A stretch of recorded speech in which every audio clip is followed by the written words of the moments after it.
Poor people spend their money and invest what's left. Here's usually the philosophy of the rich. The rich invest their money and spend what's left.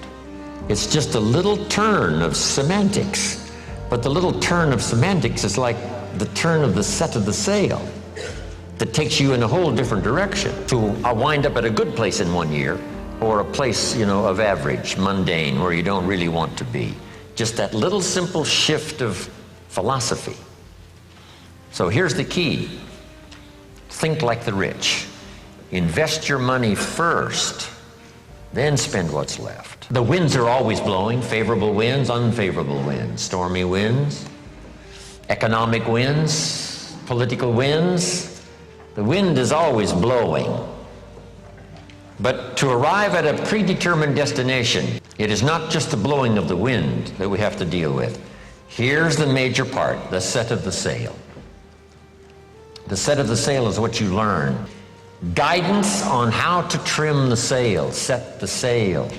Here's one of the major goals to go for, financial independence. So here's my definition of financial independence. The ability to live from the income of your personally invested resources. Here's one of the advantages of financial independence. Now you can work or not work, or you can certainly choose the work to do. Now you can work by choice, not by necessity. And here's one of the best, to be able to work for joy and not for necessity. At first, of course, we have to work for necessity. But if you can finally reach the point where you can work for joy, not for necessity. That happened for me all those years ago.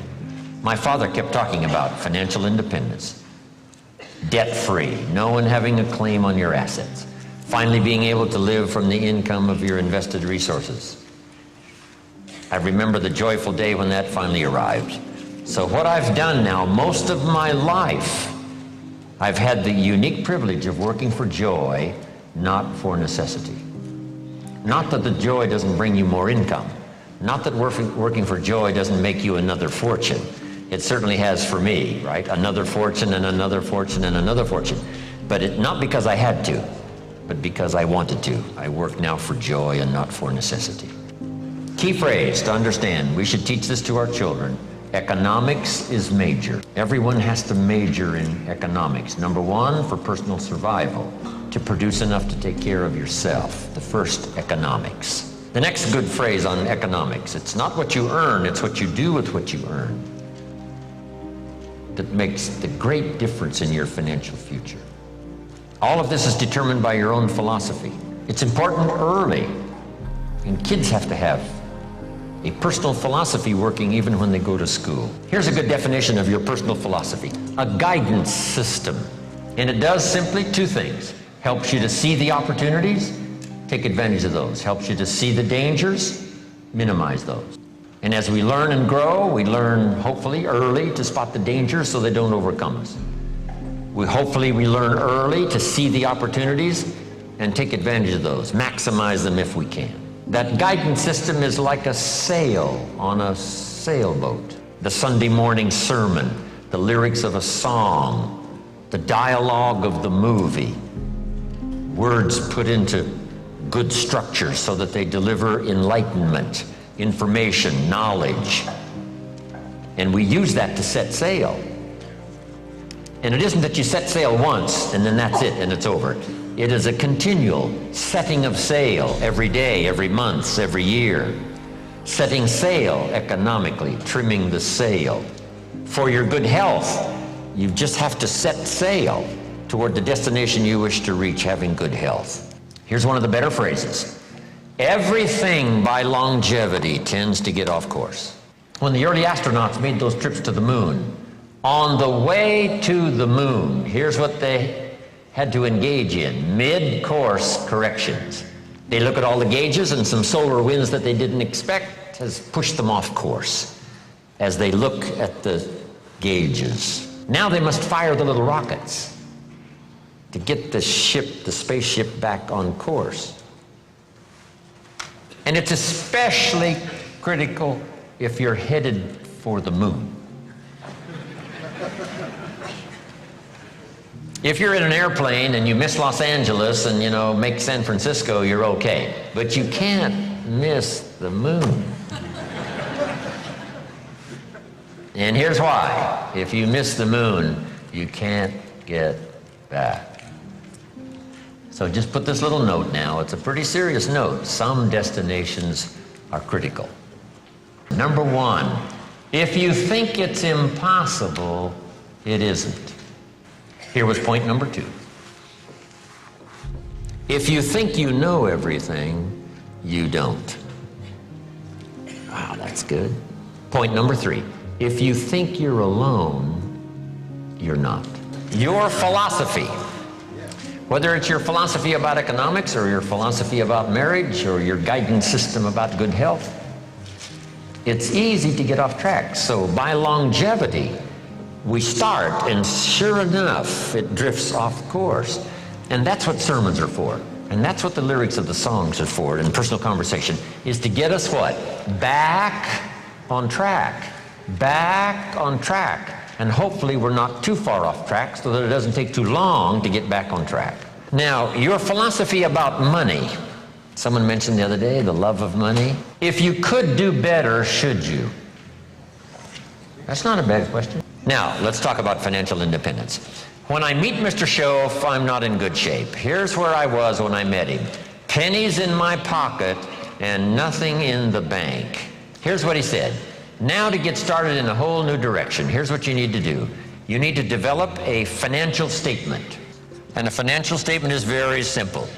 It's a piece of paper with a line down the middle. On this side is the value of all your assets, and over here is all of your liabilities.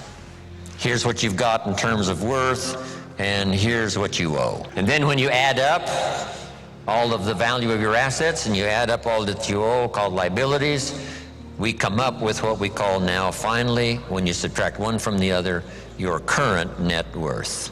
Now, this is not your net worth as a father. This is not your net worth as a parent. This is not your net worth as a friend. There's all kinds of worth and value. But if you really want your economics to go better, here's a good place to start. Key phrase, take a picture of where you are. And here's what it's called, the truth. Now, you don't have to publish this in some local newspaper, right? This is all private stuff. But you have to say, finally, there's no use kidding myself. I got to take a picture of where I am. I got to know how good it is, or I got to know what? I got to know how bad it is. I got to know how much I'm on the upside, or how deep a hole am I really in. So this is what I started. It was a simple little program of coming up with my current net worth. My liabilities, that was easy. I owed my parents, I owed. I made the third borrowing on my car, and he was threatening to come and get it, drag it down the road. So I had plenty of liabilities. On the asset side,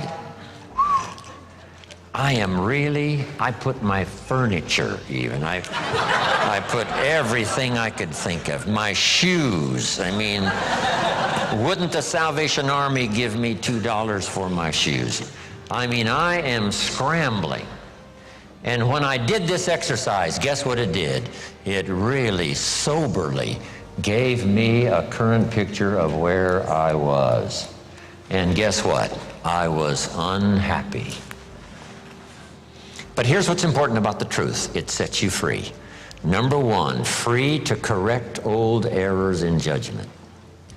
That's what the truth is for. The money is always there, either to spend or invest. The difference in what you do with it is based on philosophy, not economy.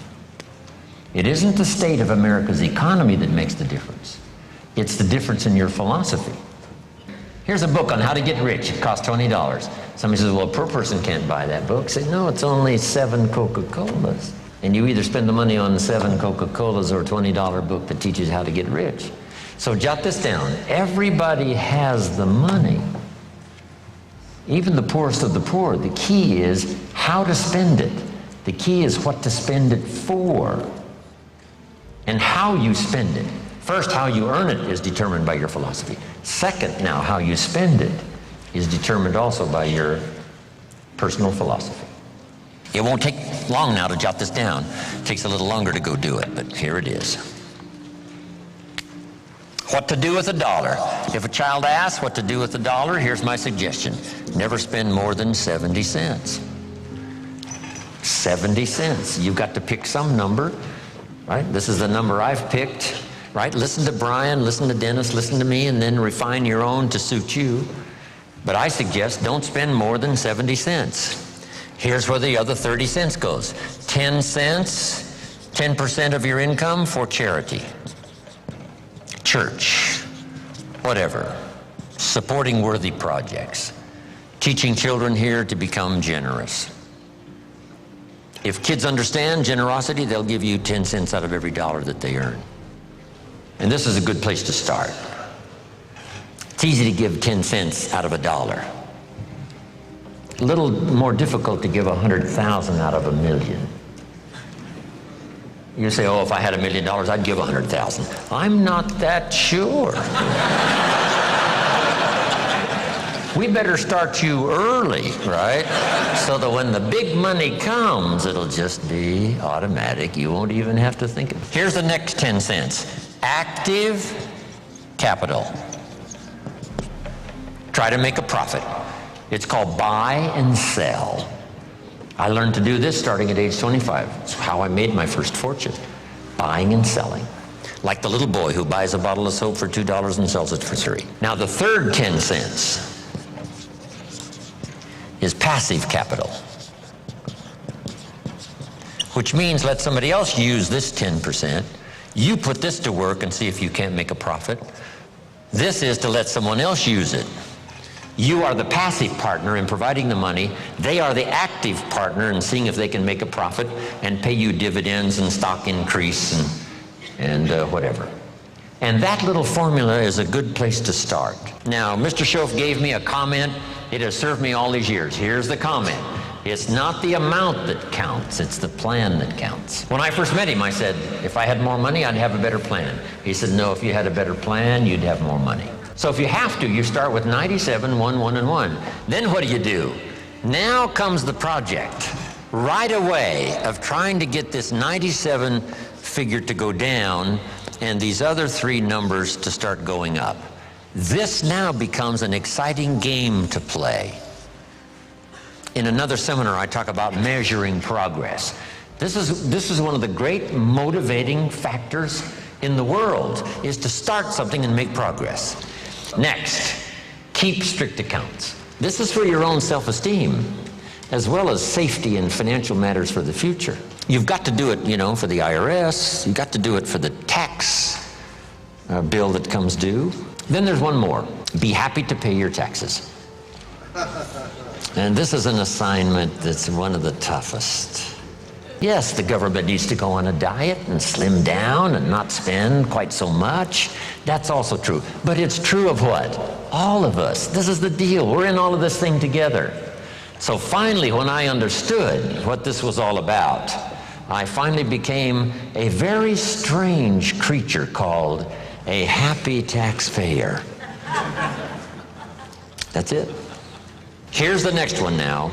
This is only a suggested plan. This is not written in any law. Most advantages and benefits for the future are not written in law. There's no law that says you must not have a heart attack. Where is it written? There is no law. That you must demand of yourself. There is no demand that you have a good financial plan that'll safely take care of your family for the future. There is no law. You could be careless and lose it all and finally have to be supported by the state. So there is no law that you must be responsible and have a good financial plan. You must demand it of yourself. So I'm asking you to make that note. It's what we demand of ourselves that counts. There's no law that says you must have a health plan that's going to make you extremely healthy for the next 10 years. There is no law. That you must demand of yourself. And those are the disciplines now that really start to count, the ones you demand of yourself.